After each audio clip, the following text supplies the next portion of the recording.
कराची में ट्रैफिक हादसात। अमीर जमात इस्लामी कराची मुनिम जफर ने डंपर से अम्बात का जिम्मेदार शहरी हुकूमत को करार दे दिया। मेयर कराची से इस्तीफा देने का मुतालबा कर दिया।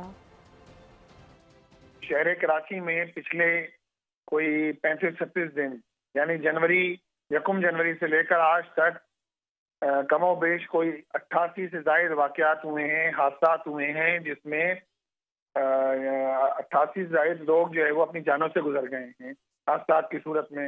अब ये रेस्पॉन्सिबिलिटी किसकी है? हम तो ये सवाल करते हैं कि इंतजामिया कहाँ है, पुलिस कहाँ है, इदारे कहाँ है, रोड सेफ्टी का महकमा कहाँ है वो सारे कवानीन, क्यों उन पर अमल दरामद नहीं किया जाता? पीपल्स पार्टी की हुकूमत 17वां साल शुरू हो गया है।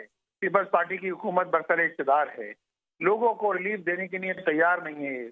आप लोगों के रिलीफ के लिए कुछ नहीं कर सकते तो आप कुर्सी से क्यों चिमटे हुए हैं? आप कह दीजिए आप कुछ नहीं कर सकते। आपने शहर का इंफ्रास्ट्रक्चर तबाह कर दिया।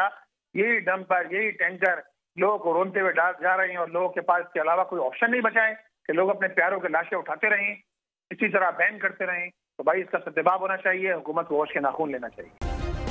सब्सक्राइब करें और बेल दबाएं ताकि कोई खबर रह न जाए।